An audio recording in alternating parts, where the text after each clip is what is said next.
Sebelum kita lanjut ke video pembahasan, saya ingin membagikan giveaway saldo dana senilai Rp500.000 untuk 5 orang pemenang. Dan masing-masing pemenang akan mendapatkan Rp100.000. Syaratnya subscribe channel ini, like video, dan komen nomor dana kalian di bawah. Halo semuanya, kembali lagi dengan Omen di sini. Hari ini saya ingin membahas penyebab pinjaman akun laku selalu ditolak ya.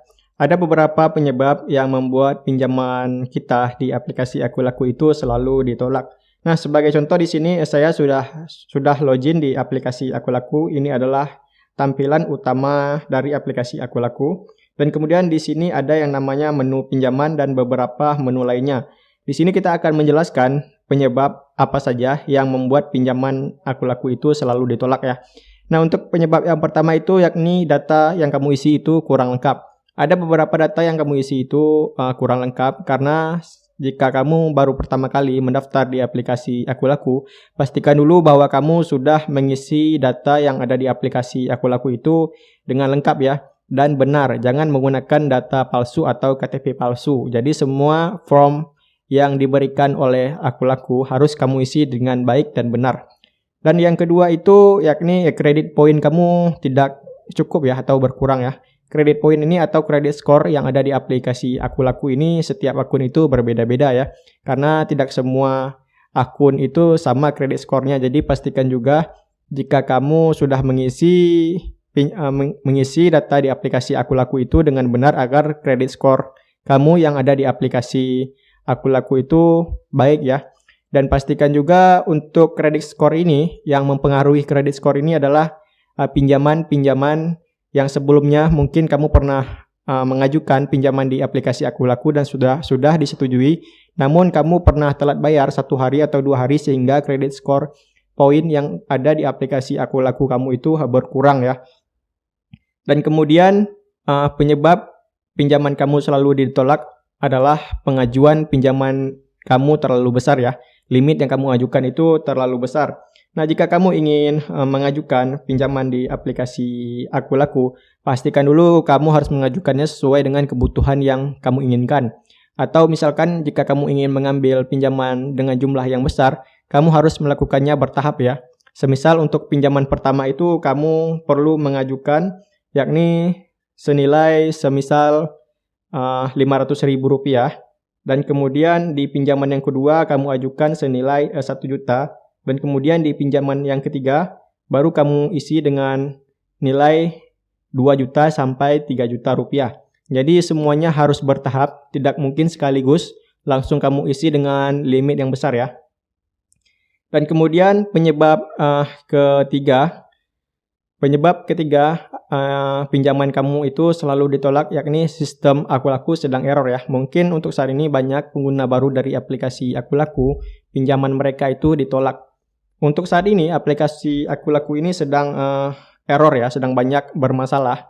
Karena seperti kita ketahui sebelumnya bahwa di aplikasi akun laku ini sebelumnya di menu mereka ini ada yang namanya menu KTA Asetku dan sekarang KTA Asetku ini sudah pisah, sudah menjadi aplikasi mandiri atau aplikasi tersendiri, tidak bergabung lagi dengan akun laku ya.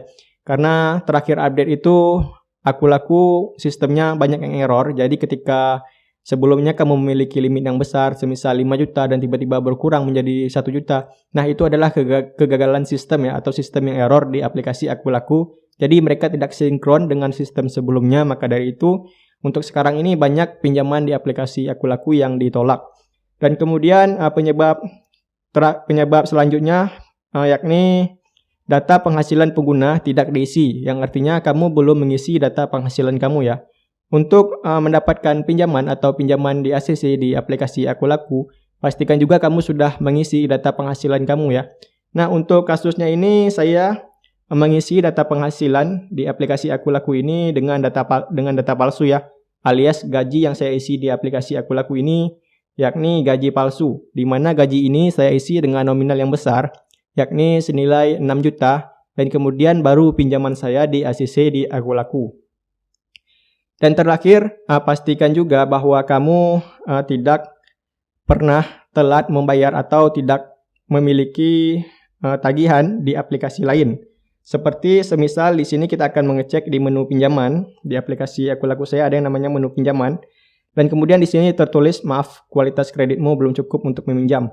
Dan di bagian footer yang bawah ini ada yang namanya UKU Kredito ya. Nah, aplikasi Akulaku ini bekerja sama dengan UKU dan Kredito. Dan pastikan juga bahwa kamu tidak memiliki tagihan di aplikasi UKU dan juga kamu tidak memiliki tagihan di aplikasi Kredito. Jika kamu memiliki tagihan yang belum kamu bayar di UKU dan Kredito, pastikan dulu kamu sudah melunasi tagihan kamu yang ada di aplikasi UKU dan Kredito agar pinjaman kamu di aplikasi Akulaku bisa disetujui ya. Di sini kasusnya bahwa saya untuk yang kredit score ya, untuk yang kredit score Akulaku, di sini kredit score saya ini berkurang ya. Karena dulu saya pernah telat membayar pinjaman di aplikasi Akulaku. Di sini kita akan melihat riwayat pinjaman. Nah, di riwayat pinjaman ini saya pernah telat 1 kali ya. Di sini saya pernah mengambil pinjaman sebanyak 5 kali. Di Akulaku yang pertama nilainya 500.000. Ini 500.000 saya tidak pernah telat dan saya bayar tepat waktu, dan kemudian 900.000 juga saya bayar tepat waktu ya, dan kemudian 900.000 lagi saya bayar tepat waktu, dan kemudian 600.000 saya bayar juga tepat waktu ya. Dan kemudian untuk pinjaman terakhir ini saya bayar telat ya. Di sini saya pernah telat sekitar 22 hari alias hampir 1 bulan ya saya telat membayar pinjaman di aplikasi Akulaku. Maka dari itu ketika saya sudah pernah telat membayar pinjaman di aplikasi Akulaku, kredit skor saya itu berkurang, dan sampai saat ini saya tidak di ACC untuk mengajukan pinjaman di aplikasi Akulaku ya, karena di sini tertulis bahwa kualitas kredit saya yakni berkurang. Untuk data mungkin kamu perlu melengkapi data. Di sini ada yang namanya menu pinjaman, dan kemudian di bagian bawah ini menu profile dan lengkapi data. Di sini ada beberapa data yang perlu kamu lengkapi untuk meningkatkan pinjaman kamu agar bisa di ACC senilai 20%. Dan kemudian di sini ada yang namanya nomor NPWP ya. Kamu juga harus mengisi nomor NPWP agar pinjaman kamu bisa di ACC dengan mudah oleh pihak Akulaku ya, karena data yang kamu isi sudah lengkap seperti yang sudah saya katakan sebelumnya. Dan kemudian juga kamu harus mengisi data BPJS Ketenagakerjaan agar pinjaman kamu di ACC oleh pihak Akulaku ya. Nah, ini untuk mengenai data. Jadi bagaimana caranya mengatasi agar pinjaman yang kita ajukan di aplikasi Akulaku itu bisa di ACC atau bisa diterima. Nah, untuk yang pertama itu pastikan dulu kamu sudah melunasi tagihan pinjaman kamu di aplikasi lain, semisal di UKU atau Kredito ya, di aplikasi-aplikasi yang bekerja sama dengan Akulaku ya. Jadi pastikan juga kamu sudah melunasi tagihan kamu yang ada di aplikasi yang bekerja sama dengan Akulaku, dan kemudian tingkatkan kredit skor yang ada di aplikasi Akulaku ini. Bagaimana cara meningkatkan kredit skor di aplikasi Akulaku ini? Caranya sangat mudah. Kamu harus sering berbelanja di aplikasi Akulaku. Kamu bisa berbelanja pulsa atau berbelanja token listrik PLN ya di sini agar pinjaman kamu di aplikasi Akulaku bisa disetujui selanjutnya. Dan kemudian kamu bisa mencoba menghubungi customer service dari Akulaku untuk bertanya bagaimana caranya agar pinjaman kita bisa di ACC ya. Jadi itu saja ya beberapa penyebab pinjaman kamu ditolak oleh aplikasi Akulaku. Ya, jadi untuk teman-teman semua tetap semangat dan coba lagi di kemudian hari. Mana tahu jika kamu sudah sering berbelanja di aplikasi Akulaku, berbelanja dengan hal-hal yang kecil, pulsa, token listrik dan lain-lain, nanti pinjaman kamu bisa di ACC lagi oleh pihak Akulaku ya. Jadi itu saja sedikit review mengenai aplikasi Akulaku ini. Semoga bisa bermanfaat untuk teman-teman semua. Sampai jumpa di video selanjutnya.